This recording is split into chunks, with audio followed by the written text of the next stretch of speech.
자, 이제 책 215페이지 올까요? 215페이지. 자, 거기 펴놓고 얘는 좀 교환으로는 얘가 6페이지 상단에 있어요. 6페이지 상단. 이건 이제 물건 변동의 원인인데 전체적으로 이제 좀 필기를 좀 하도록 하겠어요. 여기는 물건 변동의 원인 찾으셨어요? 자, 그럼 일단 변동을 동그라미 하시고, 요 물건이 변동하는 원인은 세 가지가 있긴, 물건이 변동하는 원인은 두 가지인데 변동이란 말은 세 가지입니다. 거기다가 발생, 물건이 발생하는 경우, 그 다음에 변경, 그리고 소멸입니다. 발생, 변경, 소멸을 합해서 한 단어로 말할 때 변동이라 그래요. 물건이 발생하고 물건이 변경하고 물건이 소멸하는 걸 한 단어로 말할 때 뭐라고 표현한다는 거예요? 변동, 이렇게 표현한다는 겁니다. 자, 이제 그것만 이제 쓰시면 됐고, 이런 것도 좀 차곡차곡 잘 연결해 두기 바랍니다. 그러면 먼저 칠판을 좀 봅시다. 자, 이게 무슨 뜻인 것 같아요? 갑이 건물 소유자다라는 뜻인 겁니다. 이제 판사할 때 이렇게 하다가 이제 PPT 만들려고 이렇게 그린 거예요. 자, 그러면 갑이 이제 건물 가지고 있고, 이렇게 하니까 오랜만에 칠판 가지고 수업하는 느낌이 드네요. 그러면 건물 가지고 있고, 건물에 대해서 이제 을과 매매 계약을 체결한 겁니다. 그럼 지난번에 봤듯이 갑이라는 사람이 을에게 건물을 1억 원에 팔겠다. 이게 뭐죠? 청약의 의사표시. 을이 좋다 1억 원에 사겠다. 이게 승낙의 의사표시. 그러면 청약과 승낙의 의사표시가 합치가 되면 매매계약이 성립하죠. 그 다음에 을이라는 사람이 건물에 관한 소유권 이전 등기를 넘겨받은 겁니다. 그럼 을이 이제 건물 소유권 취득하는 거예요. 그럼 이때 을은 무엇을 통해서 건물 소유권 취득하게 된 거죠? 매매계약을 통해서. 근데 이 매매계약이라는 걸 잘 보니까 갑이 청약의 의사표시를 하고 을이 승낙의 의사표시를 하더라. 즉 이 매매계약은 의사표시가 들어가 있다는 겁니다. 이렇게 사람이 행위를 하는 여러 적법한 것 중에서 의사표시가 들어가 있는 것을 모두 묶어서 이렇게 부르기로 정한 거예요. 이것도 일종의 약속입니다. 얘는 뭐라고 부르자? 법률 행위라고 부르자. 이렇게 정한 거예요. 사람이 행위를 하는 여러 적법한 것 중에서 의사표시가 들어가 있는 것 모두 묶어서 법률행위라고 이름 부르자. 이렇게 정한 겁니다. 여기는 을이 소유권을 취득하는 원인이 법률 행위예요, 법률 규정이에요? 법률 행위이다. 이렇게 말한다는 겁니다. 여기까지 이해됐죠? 우리 소유권을 취득하는 원인은 법률행위다, 법률 규정이다. 법률행위. 매매 계약을 통해서 소유권을 취득하는 건 법률행위로 인해서 소유권을 취득하는 경우이다 라는 겁니다. 자, 이번엔 갑이 아버지예요. 을이 아들입니다. 네, 갑이 이제 사망했어요. 사망하면 상속이 생기죠. 상속. 네, 그러면 이 죽은 갑, 이 사람은 상속인이에요, 피상속인이에요? 그럼 죽은 아버지는 상속을 시켜주는 사람이에요, 상속을 당하는 사람이에요? 상속을 당하는 사람이에요. 당하는 사람. 그러니까 우리는 이제 그 부모가 돌아가시고 난 다음에 자식의 재산을 물려준다 이렇게 생각하잖아요. 법은 반대로 돼 있어요. 그러니까 부모는 죽고 없고 자식이 부모의 재산을 빼앗아 가는 거예요.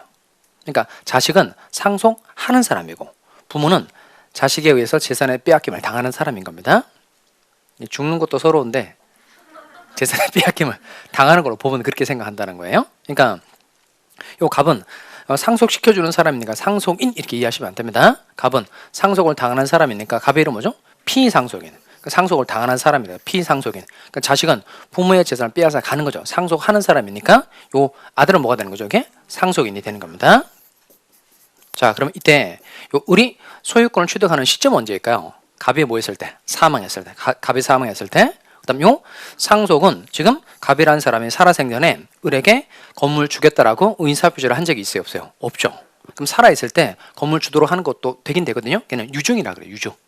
이거는 유증이 아니고 그냥 갑이 사망했기 때문에 갑의 소유권이 을에게 넘어가는 경우라 이건 의사표시가 들어가 있어요, 안 들어가 있어요? 안 들어가 있어요. 그래서 이건 의사표시가 들어가 있지 않은 경우는 이렇게 말합니다. 얘는 법률 규정이라고 하자. 이렇게 정한 거예요. 그러면 이렇게 권리가 변동하는 원인 중에서 의사표시가 들어가 있는 것은 뭐라고 하고 법률행위라고 하고 의사표시가 들어가 있지 않은 건 다 법률 규정이라고 부르자. 이렇게 정한 겁니다. 그래서 물권 변동의 원인은 크게 두 가지인데 한번 읽어보겠어요? 뭐죠? 법률행위와 법률 규정 이렇게 두 가지가 있다는 겁니다. 자, 그럼 교환 다시 와서 자, 교환 6페이지 상단 부분에다 잘 체크를 하면서 따라옵니다.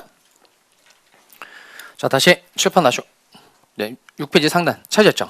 자, 이 법률행위는 또 둘로 세분하죠. 한번 읽어보겠습니다. 첫 번째가 뭐죠? 부동산 물권 변동, 동산 물권 변동. 법률 규정도 똑같아요. 법률 규정도 두 가지로 세분하는 겁니다. 부동산 물권 변동, 동산 물권 변동. 왜냐하면 물권법은 객체가 둘로 나눌 수 있으니까 동산 물권 변동, 부동산 물권 변동 나눈다는 겁니다. 자, 그럼 칠판 오실까요? 그럼 총 세분하면 4개니까 4개를 말로 한번 해봅시다. 첫 번째 뭘까요?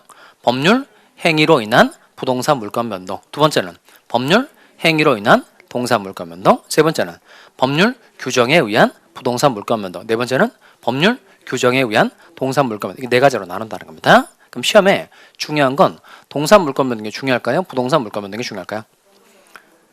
부동산 물권 변동이 중요하겠죠. 우리 시험에서도 뭐가 중요하다? 부동산 물권 변동. 자, 그러면 꼭 기억해야 될 게 있어요. 먼저 법률 행위로 인한 부동산 물권 변동 얘는 186조에서 규정하고 있고요. 186조. 그 다음 법률 규정에 의한 부동산 물권 변동은 얘는 187조에서 규정하고 있는데 이 조문의 숫자에다 잘 색칠하기 바랍니다. 일단 이거 자체가 꼭 기억이 나야 됩니다.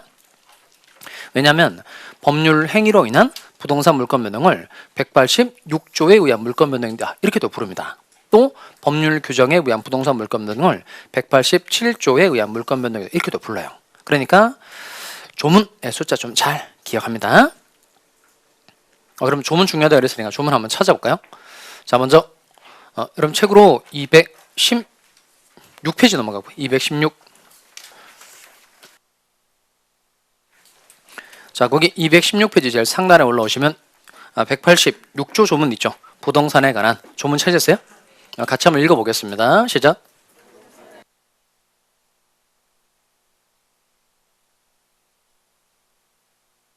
자, 한 번 더 읽어보겠습니다. 시작. 부동산에 관한 법률 행위로 인한 물권의 득실 변경은 등기를 하느냐 그 효력이 생긴다. 그러면 그 조문에다가 자기가 알아볼 수 있게 조그만하게 필기를 좀 해볼까요? 첫 번째, 그러니까 득이라는 건 뭘 말하는 거냐면 취득을 말하는 겁니다. 취득. 취득 말하는 거고, 그 다음 실은 상실 말하는 겁니다. 상실. 그 다음 취득을 다시 동그라미 하시고 그 취득은 발생이라는 겁니다. 발생.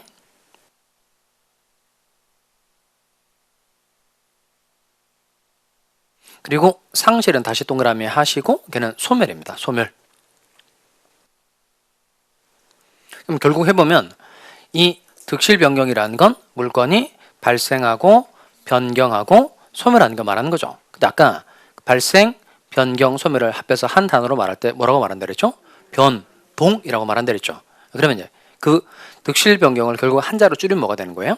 변동 이렇게 말할 수 있다는 겁니다. 변동으로 바꿔서 조문 한번 읽어보도록 하겠습니다.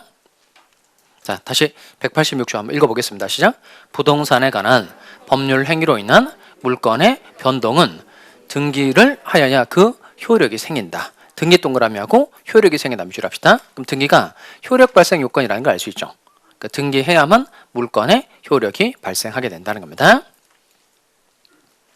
자, 이거 가지고 이제 칠판에 정리를 좀 해보겠어요. 그러면 요 매매 계약, 그다음 증여 계약, 교환 계약과 같은 법률 행위를 통해서 부동산 물건 취득하려면 186개 따라서 반드시 뭘 꼭 해야 돼요? 등기를 꼭 해야 됩니다. 그래서 법률 행위로 인한 부동산 물건이 변동하려면 두 가지가 있어야 됩니다. 첫 번째가 물권 행위라는 게 있어야 돼요. 물권 변동을 목적으로 하는 법률 행위 하나 있어야 한다는 겁니다. 이게 매매 계약 같으면 소유권 이전의 합의, 지상권의 경우에 지상권 설정 계약, 전세권의 경우에 전세권 설정 계약, 저당권 같으면 저당권 설정 계약을 말하는 겁니다. 이렇게 물건을 변동시키기 위한 법률 행위 하나 있어야 되고요. 그다음 가장 중요한 건 뭘 꼭 해야 되죠? 등기. 그다음 법률 행위로 인한 동산 물권 변동 보도록 하겠습니다. 얘는 188조 1항인데요. 바로 오른쪽에 봅시다. 바로 오른쪽. 자, 책 와서 217페이지 있죠. 딱 중간 밑에 내려가시면 그 권리자로부터 취득이라고 해서 188조 1항 조문이 있는데 찾으세요? 한번 읽어봅시다. 188조 1항 한번 읽어보겠습니다. 시작. 자, 한 번 더 읽어볼까요? 동산에 관한 물건의 양도는 그 동산을 인도하여야 효력이 생긴다. 양도 동그라미 하시고, 일단 쓰지는 마세요. 동그라미만 하시고, 양도는 뜻이 뭐죠? 넘겨주는 거. 일단 인도 동그라미 하시고, 쓰지는 마세요. 인도는 뜻이 뭐죠? 넘겨받는 거. 그러면 안 돼요. 그럼 골로 가는 겁니다. 자기 마음대로 이해하는 거예요. 양도는 넘겨주는 거고, 양도는 넘겨받는 겁니다. 저기 특별히 쓰지 말라고 얘기했잖아요. 그렇게 쓰면 안 된다는 거예요. 양도는 넘겨주는 거, 인도는 넘겨받는 거. 이렇게 쓰면 자기 마음대로 이해해서 그건 의미가 통하지 않는 겁니다. 일단 양도부터 해봅시다. 양도는 넘겨주는 건 맞는데, 제가 예를 하나 들어볼게요. 갑이 자신이 가지고 있는 건물을 을에게 팔았어요. 이거 양도이다 아니다? 매매. 양도이다 아니다? 양도이다. 양도 맞죠? 양도니까 뭘 내죠? 양도소득세 되잖아요. 갑이 자신이 가지고 있는 건물을 대금 안 받고 건물 공짜로 주는 게 증여죠. 증여는 양도이다 아니다? 양도이다. 양도. 근데 뭐 증여니까 반대급부 없잖아요. 그럼 뭐 소득이 없는 거니까 세금 안 내는 거고, 대신 별도로 증여세를 별도로 내는 거고. 그러니까 그 다음에 또 하나는 갑이 아버지고 아버지가 죽었어요. 그러면 상속을 통해서 아버지가 가지고 있는 건물 소유권이 아들에게 넘어갈 수 있죠. 이거 양도이다 아니다? 양도 아니에요. 그러니까 이게 넘어간다고 해서 다 양도는 아니라는 거예요. 그럼 양도가 되려면 이게 특징이 뭐냐면 매매, 증여, 교환 같은 건 의사표시가 들어가 있는 거고, 상속은 의사표시 안 들어가 있잖아요. 이게 핵심이에요. 그러니까 양도는 의사표시를 통해서 재산권이 넘어가는 게 양도라는 겁니다. 의사표시가 들어가 있지 않은 건 양도라고 할 수 있다 없다? 없다는 겁니다. 자, 그러면 지금 쓰는 게 아니고 제가 불러드리는 거 쓰면 좋겠죠? 그러면 이제 옆에 여백에다가 양도 땡땡 하시고 그 의를 써보기 바랍니다. 양도 땡땡. 이건 의사표시에 의한 재산권 이전, 이렇게 쓰면 되겠어요?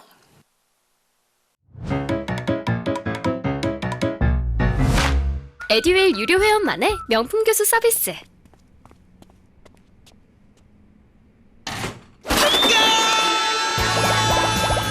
합격이 쉬워지는 명품 교수님 혜택. 오직 에듀윌 유료 회원에게만. 에듀윌.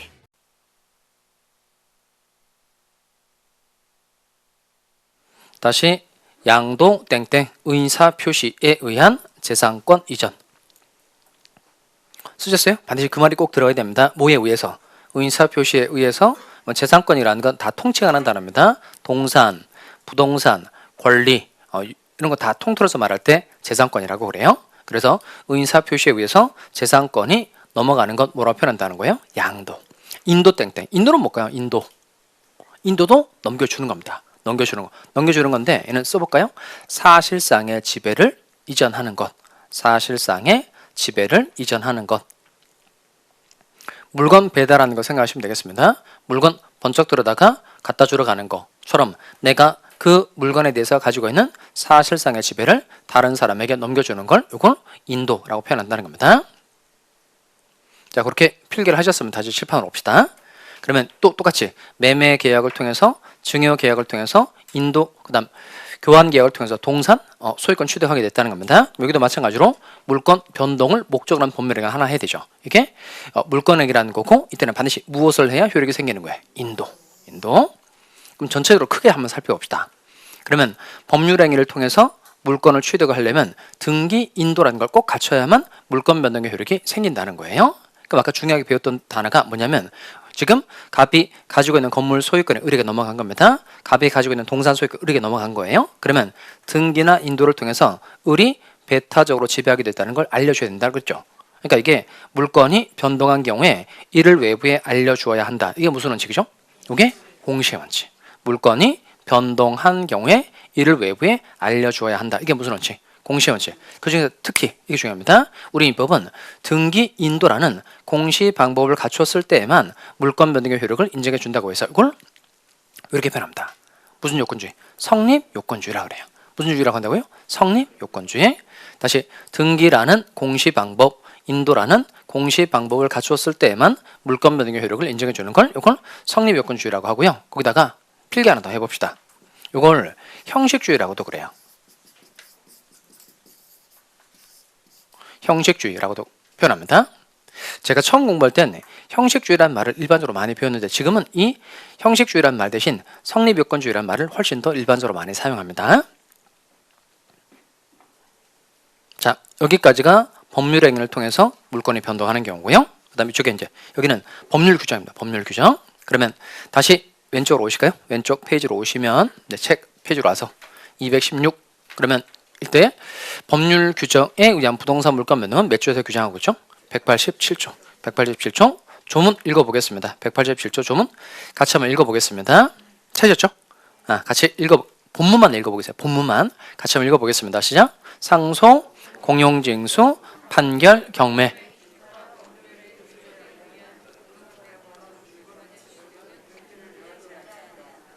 일단 그까지. 그게 본문.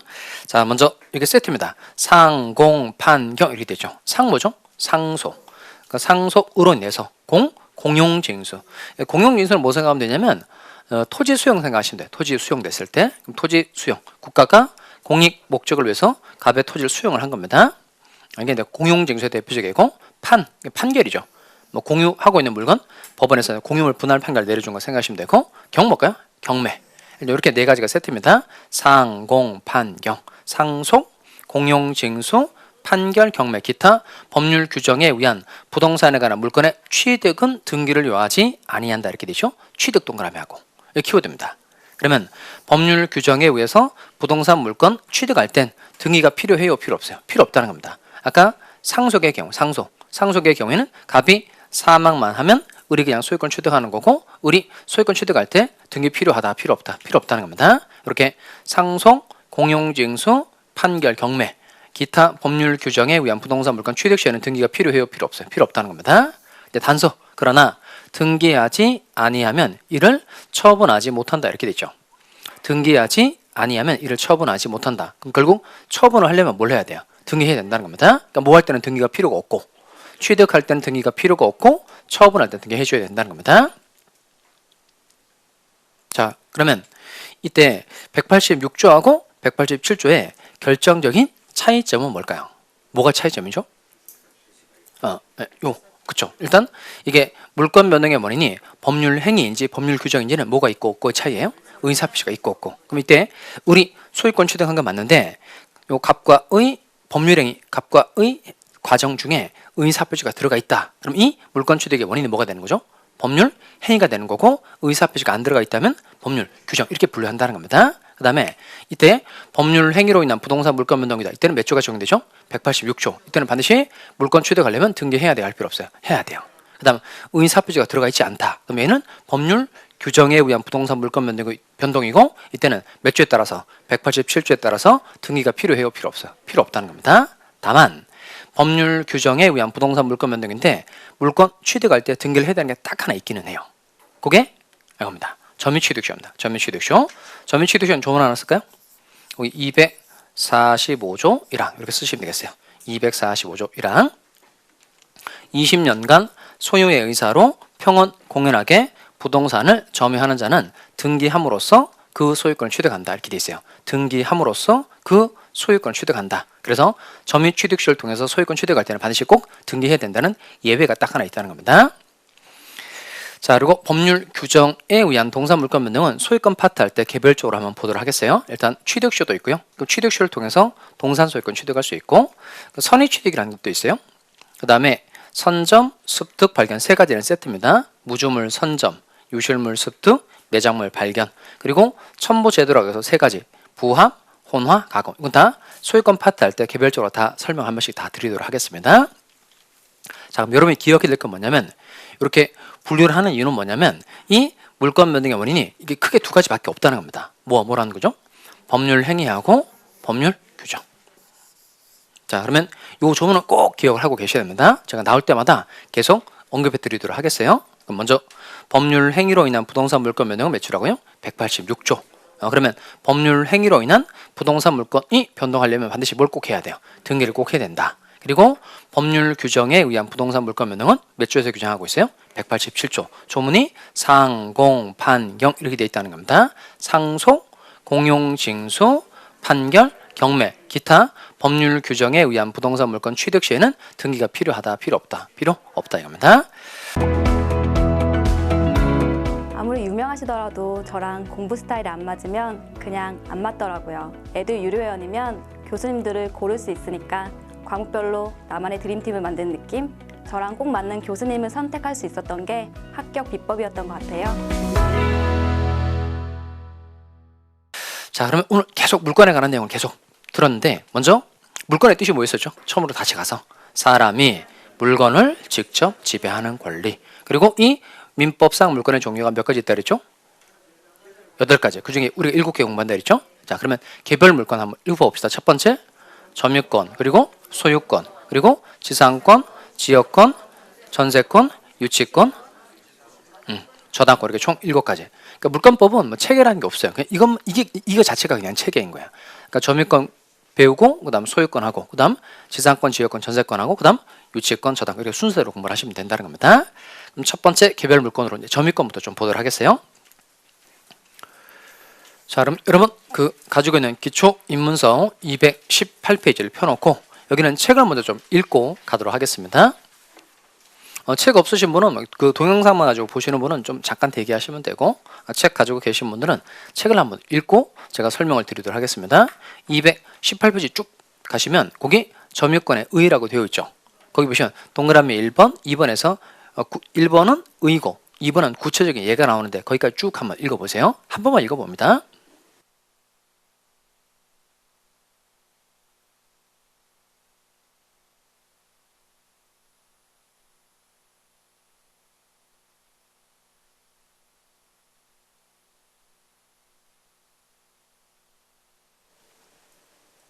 점유권이라는 권리가 본권 요물을 불문하고 물건에 대한 사실상의 지배를 보호하는 권리인데, 뭐 갑이 어떤 물건 가지고 있다. 근데 소유자를 가지고 있는 경우도 있고 임차인을 가지고 있는 경우도 있고, 그다음 훔쳐서 가지고 있는 경우도 있는데 공통점이 다 가지고 있다는 점이 공통이다.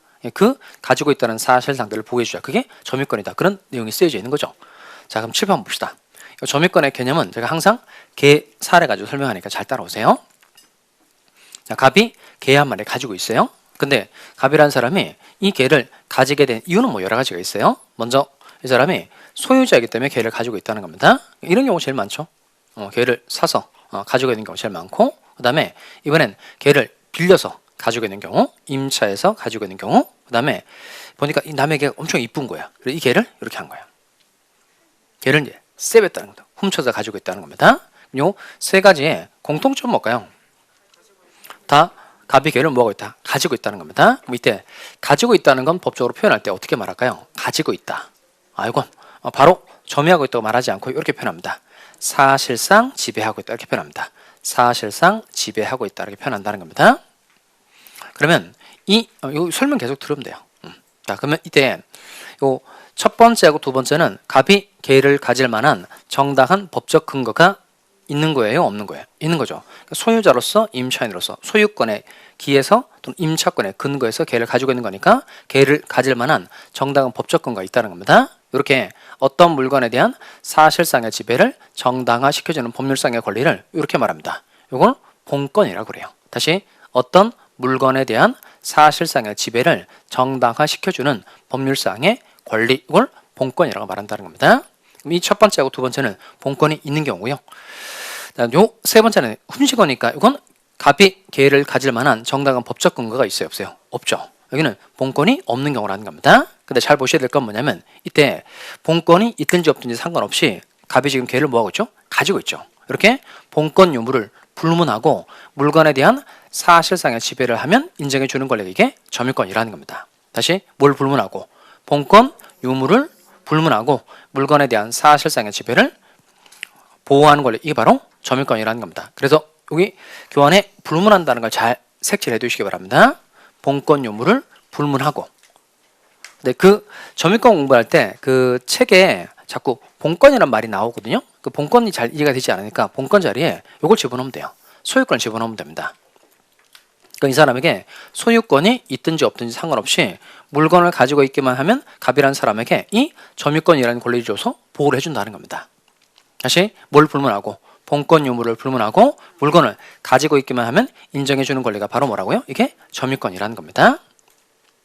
그러면 두 가지 예를 가지고 한번 해봅시다. 일단 쉬운 예로 여러분이 민법책을 돈 주고 샀어요. 돈 주고 산 겁니다. 그러면 일단 돈 주고 샀으니까 민법책에 대해서 뭐 가지고 있죠?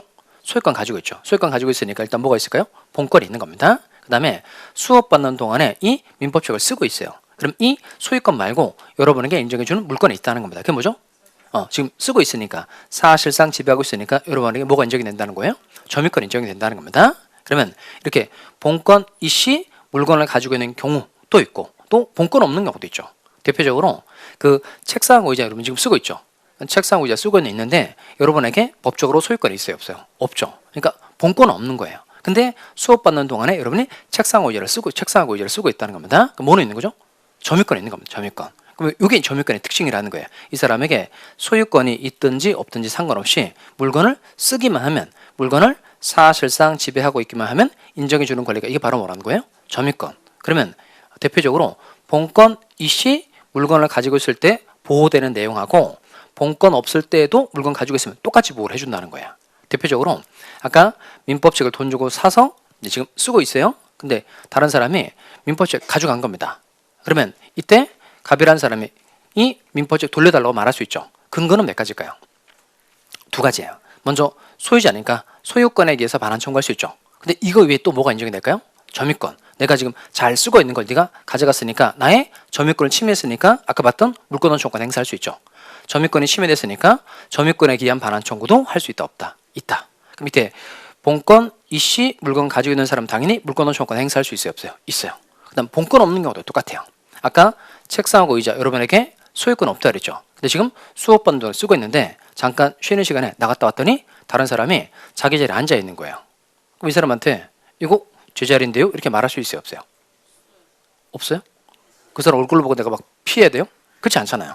이거 제 자리인데요? 이렇게 말할 수 있죠. 이걸 법적으로 표현하면 뭘까요? 내가 책상하고 의자에 대해서 뭘 가지고 있는 사람이다. 소유권 아니고 책상하고 의자에 대해서 점유권 가지고 있는 사람이고 이 사람이 나의 책상에 의자에 앉아 있는 거니까 나의 점유권을 뭐 한 거죠? 침해. 그럼 내가 뭐 할 수 있을까요? 물권원 청구권을 쓸 수 있죠. 이렇게 비켜라고 말할 수 있어요, 없어요? 있죠. 그러니까 근거가 이때는 뭐가 될까요? 점유권에 기한 물권원 청구권 행사할 수 있다는 겁니다. 그러니까 똑같아요.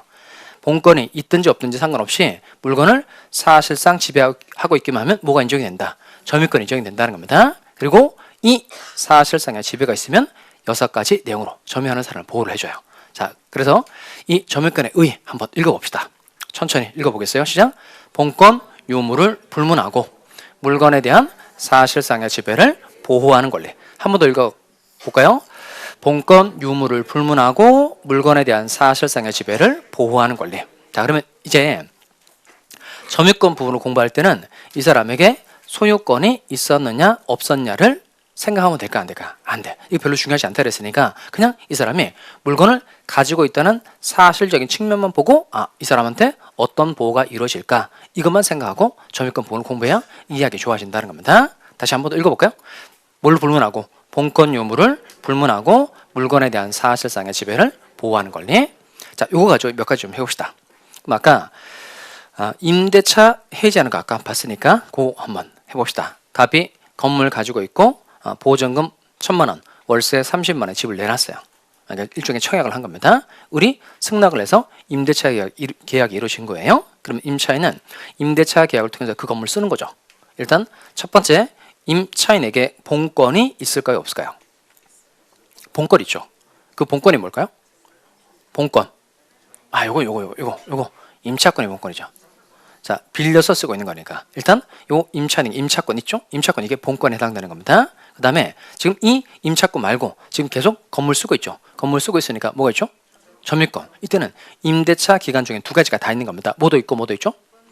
본권도 있고 점유권도 있고. 자, 그 다음 임대차 기간이 끝났어요. 임대차 기간이 끝난 겁니다. 근데 아직 임차인이 그 건물을 돌려주기 전이에요. 그러면 이때는 임대차 기간이 끝났으니까 임차권 없어진 거죠. 이때는 뭐는 없고 본권 없고 그다음 지금 아직 돌려주기 전이니까 쓰고는 있는 거죠. 그럼 뭐가 있죠? 점유권. 그럼 이때 이 임차인에게 본권이 있든지 없든지 상관없이 지금 사실상 지배하고 있다는 점은 똑같죠. 그러니까 이 부분에 관해서는 이 6가지 내용으로 임차인을 보호해준다 안 해준다? 해준다는 거예요. 그러니까 점유권 파트에서 중요한 건 이 사람에게 본권이 있었느냐 없었느냐가 중요한 게 아니고 얘가 물건을 가지고 있기 때문에 어떤 보호 내용이 이루어지냐 그 부분만 계속 공부를 하셔야 된다는 겁니다. 그러니까 단적으로 말씀드리면 점유권 부분을 공부할 때는 이 사람에게 소유권이 있었느냐 없었느냐를 절대 생각하면 된다 안 된다? 안 된다. 아예 소유권을 생각하지 말고 임차권을 생각하지 말고 물건 가지고 있다는 측면만 놓고 한번 공부를 해보시기 바라요. 그럼 점유권 제도도 재미가 있어요. 일단 본권 유무 중요하지 않다는 겁니다. 그 다음에 또 칠판 볼까요? 그럼 점유가 인정이 되려면 기본이 이제 일단 사실상의 지배라는 게 있어야 됩니다. 사실상의 지배. 사실상의 지배라는 건 뭐 자기가 가지고 있는 거죠. 그러니까 일단 멀리 떨어져 있는 물건을 내가 사실상 지배하고 있다고 볼 수가 없죠. 그러니까 장소적으로 일단 밀접해야 되고요. 그 다음에 뭐 잠깐 가지고 있는 건 사실상 지배라고 말하지 않습니다. 어느 정도 시간적인 계속성이라는 게 있어야 돼요. 그러니까 그게 사실상의 지배를 판단할 때 핵심입니다.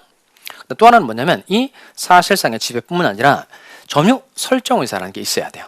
점유 설정 의사. 이건 사실상의 지배를 가지려는 의사를 말하는 거니까 쉽게 표현하면 내가 이 물건을 가져봐야 되겠다는 생각을 말하는 겁니다. 일단 두 가지가 다 있어야 돼요. 사실상의 지배와 점유 설정 의사 두 가지가 있어야만 점유가 인정이 됩니다. 그러니까 사실상의 지배가 없을 때는 점유가 인정되지 않는 거고 또 사실상의 지배는 있다고 하더라도 점유 설정 의사가 없다면 점유가 인정되지 않는 겁니다. 요거 좀 느낌이 와요? 점유 설정 의사? 그럼 일단 하나 좀 써볼까요? 교환 밑에다가 써놓으시면 되겠어요. 6페이지 하단에 가시면 나오죠? 점유 설정 의사 땡땡 하시고 사실상의 지배를 가지려는 의사. 사실상의 지배를 가지려는 의사. 사실상의 지배를 가지려는 의사. 그게 점유 설정 의사라는 겁니다. 좀 느낌이 와요? 사실적 지배를 가지려는 의사? 그럼 더 쉽게 그 물건을 내가 가져봐야 되겠다는 생각 이거예요. 그 물건을 내가 가져봐야 되겠다는 생각. 그게 점유 설정 의사라는 겁니다. 얘는 그 점유 설정 의사의 개념을 좀 설명할 수 있는 예가 하나 있긴 한데 그 점유 설정 의사를 좀 이해하기 쉬운 예가 있긴 한데 이 예가 그래서 썩 그렇게 좋은 예는 아니에요. 그래서 그 책 있으면 저 좀 빌려주실까요? 책 좀 빌려주실래요? 저? 그 제가 설명을 드릴 테니까 이 얘가 그 점유 설정 의사의 개념을 이해하는 데까지만 사용을 하시고 점유 설정 의사의 이제 얘로 이제 이해가 됐잖아요. 그 얘는 머릿속에 오래 기억하시면 안 돼요. 빨리 머릿속에서 없애버리셔야 돼요. 그리고 계속 오래 기억하고 있다가는 정신 공부에 매우 해롭거나 막 공부를 포기하게 될 수도 있단 말이에요. 그러니까 이해하는 데만 사용하고 이해는 빨리 버리시기 바랍니다. 자, 이게 제가 민법책 돈 주고 샀어요. 일단 제가 이 책에 대해서 뭘 가지고 있을까요? 소유권. 그리고 수업반도 쓰고 있어요. 뭐가 있죠? 점유권. 그럼 책에 대해서는 소유권도 있고 점유권도 있고 그래요. 자, 근데 수강생이 그 저한테 편지를 보내요. 편지. 그 편지에다가 교수님 좋아합니다. 이런 편지를 보낸 거예요. 편지를 써가지고 안 좋은 예라 그랬죠. 안 좋은 예래. 그 편지에다가 교수님 좋아합니다. 이렇게 편지를 써서 제 책 안에 그 편지를 몰래 끼워둔 거예요. 몰래 끼워뒀다는 겁니다. 그러면 제 책 안에 몰래 끼워둔 이 편지에 대해서는 저한테 점유가 인정이 될까 안 될까요? 제 책 안에 몰래 끼워둔 편지에 대해서는 저한테 점유가 인정이 된다 안 된다? 그럼 아까 점유가 인정이 되려면 두 가지가 있어야 한다 그랬죠? 뭐가 있어야 한다 그랬죠? 사실상의 지배와 점유 설정 의사가 있어야 한다는 겁니다. 그럼 그 편지에 대해서 저한테 사실상의 지배 있어요 없어요? 이거 있죠. 1년 내내 가지고 다니잖아요. 장소적으로 밀접하고 시간적 계속성이 있으니까 사실상의 지배는 있어요 없어요? 있죠. 근데 제 책 안에 몰래 끼워둔 편지니까 이 편지를 내가 가져봐야 되겠다는 생각이 있다 없다? 없죠. 그러니까 사실상의 지배는 지금 뭐가 없죠? 점유 설정 의사가 없으니까 결국 나한테 점유가 인정이 된다 안 된다? 안 된다. 그러니까 그래서 점유 설정 의사의 개념 알겠죠? 그 물건을 내가 가져봐야 되겠다는 생각, 이게 점유 설정 의사라는 겁니다. 이해되시죠? 그러니까 이제 이해는 더 이상 머릿속에서 기억하시면 안 돼요. 아시겠죠? 네. 자, 다시 점유권 뜻 읽어보겠습니다.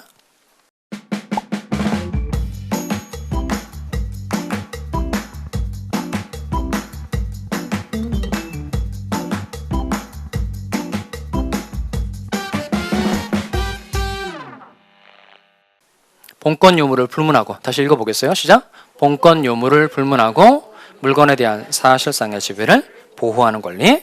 자, 그 다음에 이 사실상의 지배가 있으면 점유권을 줘서 보호를 해준다고 했는데, 그럼 도대체 어떤 내용으로 보호를 해주냐? 그 보호 내용이 핵심입니다. 보호 내용 핵심. 자, 제가 쭉 띄워놨는데 일단 여기는 그 교환에다가 6페이지 상단에다가 먼저 여기다 크게 씁시다. 일단 뭘 쓰냐면 여기는 숙제 이렇게 쓸까요? 숙제. 자, 보호 내용이 총 6가지거든요. 6가지가 보호 내용인데, 이 6가지가 첫 번째, 유리한 점유로 봐준다.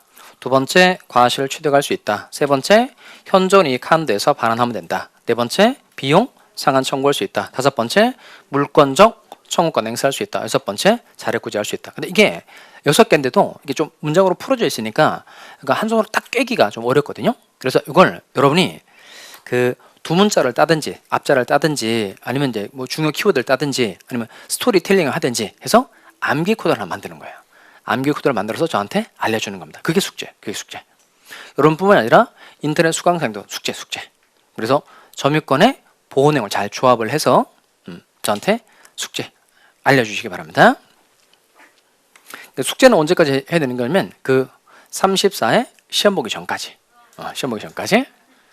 근데 빨리빨리 숙제 내는 게 좋아요. 근데 이 숙제 내신 분에게는 혜택 2가지를 드리도록 하겠어요. 첫 번째 혜택은 뭐냐면 그러니까 이분이 채택이 되면 본인이 개발한 이 암기 코드를 전 수강생에게 다 알려주도록 하겠어요. 전 수강생에게 다. 자기가 만든 걸 전 수강생에게 다 알려주도록 하겠어요.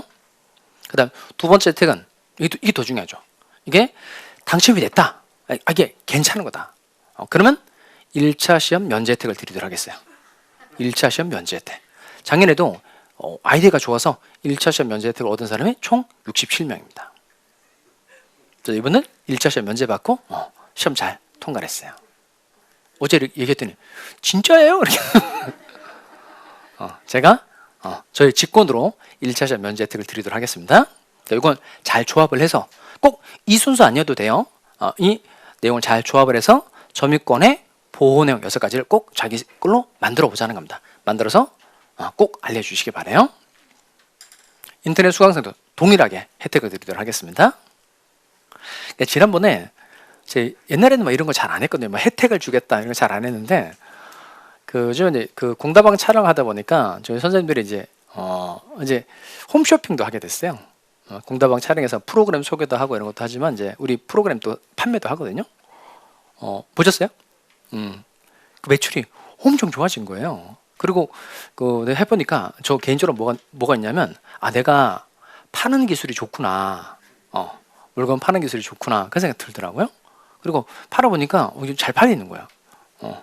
그래서 어떤 느낌, 공다방 촬영할 때 처음에는 이제 우리가 목표가 뭐였었냐면 그 동체 합격생을 많이 만들자. 이게 목표였었어요. 여러분 왔다 갔다 할 때 다 모든 내용은 다 동체 합격생 들을 수 있게 만든 거거든요. 그래서 출퇴근 시간에 강의 이렇게 들으시고 좀 이렇게 피곤하거나 좀 그러잖아요. 그러면 그때 유튜브에다가 공다방 이렇게 하면 우리 선생님들이 찍은 게 다 나온단 말이에요. 그걸 보통만 10분 안쪽이에요. 그러니까 짧게 하니까 왔다 갔다 할 때 그냥 많이 들어보기 바라요.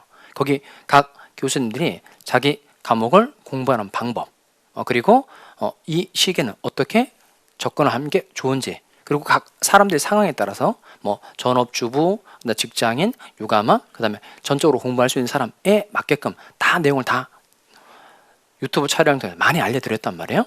그걸 여러분 처음 공부 시작하는 단계니까 왔다 갔다 하면서 한번 들어보시기 바라요. 그리고 이제 내용이 괜찮으면 이제 어떻게 될까요? 좋아요, 댓글, 구독, 알림 설정 부탁드려요. 하도 많이 해가지고 이제 그리고 왔다 갔다 할 때 꼭 해보시기 바랍니다. 자, 그러면 요 점유권의 보호 내용 6가지니까 첫 번째 한번 해보겠어요? 첫 번째가 뭐죠? 유리한 점유를 봐준다. 일단 유리하게 봐준다는 겁니다. 두 번째, 요 점유물에서 과실이 생겼어요. 과실이 생긴다면 그 과실을 자기가 가져갈 수 있다는 겁니다. 두 번째가 무엇을 취득할 수 있다. 과실을 취득할 수 있다.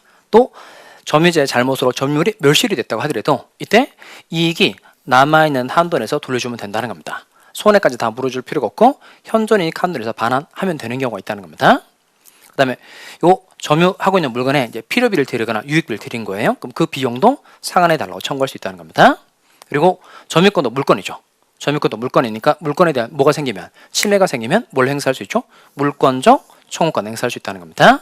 그 다음에 점유권에 대한 침해는 이게 내가 가지고 있는 물건을 다른 사람이 침해해서 가져갔단 말이에요. 얘는 특징이 뭐냐면 재판에서 다시 되돌려받기 어려운 경우가 많아요. 그러니까 물건 훔쳐간 놈이 어디 사는지도 모르고 찾기 어렵잖아요. 그러면 국가기관의 힘을 빌릴 여유가 없으니까 개인 스스로 권리구제에 나갈 수 있도록 만들어줬어요. 그게 자력구제라는 겁니다. 자력구제. 이렇게 총 보호 내용이 몇 가지 있다고요? 6가지. 요 6가지 보호 내용을 잘 조합을 해서 암기 코드 만든 다음에 숙제로 제출하자 이겁니다. 자, 그러면 첫 번째 유리한 점유를 봐준다. 이것부터 좀 시작해 보도록 하겠습니다. 자, 이게 점유의 모습인데요. 이런 책으로는 자, 여기 봅시다. 220페이지. 220페이지. 그 교환 공부하실 때 여기 책 페이지가 있는 게 좋아요? 별 도움이 안 돼요? 좋죠. 그래 내용 정리하고 난 다음에 일단 순서가 먼저 강의 이해예요. 그러니까 본 강의 잘 이해하시고 그 다음에 복습용으로 다시 동영상 한번 더 들어야 되죠. 그때 교환에 필기를 하고 그 다음에 해야 될 게 바로 책이 아니에요. 교환 이해, 교환 정리, 교환을 여러 번 읽어보고 그러고 난 다음에 책이에요. 이렇게 본 수업 한 번, 동영상 한 번, 이때 정리. 그 다음에 그 교환 내용을 반복해서 보고 그러고 난 다음에 교재 페이지 적어줬으니까 그 부분에 관한 내용을 이제 책으로 읽어야 돼요. 왜냐하면 이게 그 교환 내용은 이제 압축된 거잖아요. 내용이 압축된 거니까 나중에 결국 우리가 문제를 잘 풀려면 지문을 많이 읽어야 되거든요. 그러면 반드시 책을 꼭 읽어줘야 된단 말이에요. 그러니까 동영상 한 번, 복습 한 번, 그 다음에 교환 정리했으니까 교환 반복해서 보고 난 다음에 그리고 맨 끝에 교재 꼭 읽기 이렇게 요런 방법으로 공부하시면 돼요. 자, 다시 점유의 모습 이건 예를 좀 보도록 하겠습니다. 갑이 건물을 가지고 있고 그 다음 을이 건물을 점유하고 있는 사람인 겁니다. 그럼 이때 을이라는 사람이 무슨 계약을 통해서 건물을 점유한 사람인지 중요해 안 중요해? 안 중요하죠. 그 다음 이 사람에게 계약을 한 적이 있는지 없는지도 중요하다 안 중요하다? 안 중요하죠. 왜냐하면 점유권은 뭘 불문하고 본권 유무를 불문하고 물건에 대한 사실상의 지배를 보호하는 권리니까 소유권이 있었는지 없었는지 이거 중요하지 않다는 겁니다. 다만 점유의 종류를 따질 때는 그 계약이 무슨 계약인지 좀 살펴봐야 돼요. 그러니까 첫 번째가 자주점유와 타주점유인데 한번 읽어보겠습니다. 저기 점유의 모습 첫 번째가 자주점유와 타주점유라고 되어 있는 부분 찾으세요. 그러니까 한번 읽어보겠습니다. 자주점유란 같이 한번 읽어볼까요? 의 찾으셨죠? 한번 읽어보겠습니다. 시작.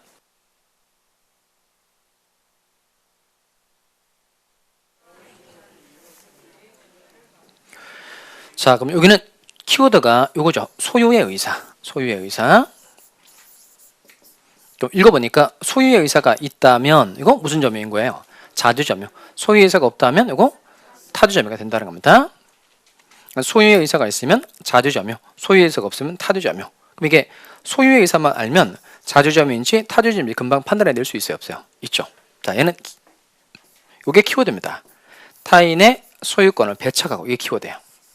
다시 타인의 소유권을 배척하고 내가 사실상 주인이 되어 봐야 되겠다. 이게 소유의 의사입니다. 다시 타인의 소유권을 밀어내고 배척하고 내가 주인이 되어 봐야 되겠다. 이게 소유의 의사라는 겁니다.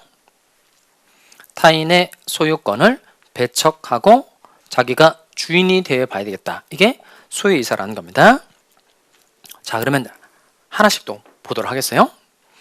먼저 우리 매매 계약을 통해서 이 건물을 점유하고 있는 사람입니다. 무슨 계약이라고요? 매매 계약. 자, 그러면 요 매매 계약을 체결하고 대금 완납한 겁니다. 그리고 건물을 넘겨받은 거예요. 인도받아서 얘가 건물을 지금 쓰고 있다는 겁니다. 그러면 얘가 매수인으로서 건물을 점유하고 있는 사람이죠. 그럼 이때 요 매수인에게 소유의 의사가 있다면 무슨 점유가 될까요? 자주점유. 없다면 뭐가 되죠? 타주점유. 그러면 이 매수인에게 소유의 의사가 있어요, 없어요? 매수인에게는 소유의 의사가 있다, 없다. 아까 이게 키워드라고 그랬죠? 배척. 그러면 매도인의 소유권을 배척하고 내가 주인이 되어 봐야 되겠다. 이런 의사가 매수인에게 있어요, 없어요? 당연히 있죠. 매수인은 매매 계약을 하고 대금 완납하고 등기해서 소유권을 가져가는 사람이고 우리 소유권을 가져가면 갑의 소유권 없어지는 거죠. 그러니까 매수인은 당연히 매도인의 소유권을 배척하고 내가 주인이 되어 봐야 되겠다. 이런 의사가 매수인에게 있다는 겁니다. 따라서 매수인의 점유는 당연히 무슨 점유죠? 자주점유. 자, 이번엔 우리 임대차 계약을 통해서 건물을 쓰고 있는 사람이에요. 그러니까 임대차 계약을 체결해서 매달 월세 내면서 지금 살고 있다는 겁니다. 그러니까 임차인으로서 건물을 쓰고 있는 거죠. 그럼 임차인의 점유가 자주점유일까요? 타주점유일까요? 임차인에게 소유의 의사가 있다면 뭐가 되는 거죠? 자주점유. 임차인에게 소유의 의사가 없다면 타주점유. 그럼 임차인에게는 임대인의 소유권을 밀어내고 자기가 주인이 되어 봐야 되겠다. 이런 의사 임차인에게 있어요, 없어요? 없죠. 그러니까 임차인은 임대인의 소유권을 전제로 빌려서 쓰는 사람이니까 얘는 소유의 의사가 없는 겁니다. 없으니까 무슨 점유가 되죠? 타주점유. 자, 그럼 다 했어요? 그러면 소유의 의사가 있으면 자주점유, 없으면 타주점인데 이건 무슨 계약인지를 알면 자주점인지 타주점인지 알아낼 수 있어요, 없어요? 있죠. 자, 근데 요 을이라는 사람이 갑하고 계약을 한 건 맞아요. 계약을 한 건 맞는데 이 사람이 무슨 계약을 한지 잘 모르겠다는 거예요. 그러면 을의 점유가 자주점인지 타주점인지 불분명한 경우가 생길 수 있어요, 없어요? 있죠. 그럼 이때는 어떻게 처리가 될까요? 아까 첫 번째 보호 내용이 무슨 점으로 봐준다 그랬죠? 유리한 점으로 봐준다. 유리한 점으로 봐준다 그랬으니까 자주점인지 타도점인지 불분명하다. 이때는 이렇게 된다는 겁니다. 무슨 점으로 추정해준다. 자주 점유로 추정해준다는 겁니다. 이게 추정되고 안 되고 별건 아닌 것 같은데 재판에서 엄청 중요해요. 그러니까 일단 을이 자주점으로 추정되니까 을은 내가 매매 계약을 한 사람입니다라는 걸 입증할 필요가 없어요. 그러니까 을은 자주점유로 추정되니까 을은 가만히 있으면 돼요. 가만히 있으면 되고 갑이라는 사람 쪽에서 을의 점유가 타주점이라는 걸 입증해야 됩니다. 그러니까 즉 요 을은 나랑 임대차 계약을 한 사람이다라는 걸 갑이 입증을 해야만 을의 자주점유 추정을 깰 수 있고 입증을 못하면 을이 그냥 자주점유 하는 사람인 것으로 그냥 재판이 끝나게 됩니다. 추정되고 안 되고는 중요하다 안 중요하다 중요해요. 그러니까 일단 첫 번째 보호 내용이 유리한 점으로 봐준다 그랬으니까 자주점유인지 타두점인지 잘 모르겠다면 일단 무슨 점으로 봐준다는 거예요? 자주점유로 추정해 준다는 겁니다. 그 다음에 물건을 순순히 건네받았다. 그러면 이제 이거 평원점유라고 말하고 물건을 확 때리고 뺏어가지고 왔다. 그러면 폭력점유라고 말합니다. 또 공연점유라고 해서요. 공연하다는 말이 뭘까요? 공공연하게 그런 말 들어봤죠. 그러니까 누구나 알 수 있도록 그 물건을 드러내놓고 점유를 하였다. 그러면 공연점유라고 말하고 남몰래 숨어서 점유를 하였다. 그러면 얘는 은비점유라고 그래요. 은비점유. 그러면 여기도 마찬가지로 이 점유자의 점유가 평온 공연한 점유였는지 아니면 폭력에 의한 점유였는지 은비에 의한 점유인지 잘 모르겠다. 얘도 똑같아요. 무슨 점유로 추정해준다. 평온 공연한 점유인 것을 일단 추정해준다는 겁니다. 여기도 추정되니까 을 스스로는 입증할 필요가 있다 없다 없다는 겁니다. 그 다음에 선의 점유하고 악의 점유 좀 읽고 판단을 해야 되겠어요. 선의 점유, 악의 점유. 자 그러면 책에 와서요. 선의 점유, 악의 점유 한번 읽어보도록 하겠습니다. 밑으로 쭉 내려가시면 점 2번 있죠. 점 2번 찾으셨어요? 자 220페이지 쭉 내려가시면 점 2번 선의 점유와 악의 점유 한번 읽어보겠습니다. 선의 점유란 같이 읽어봅니다. 시작.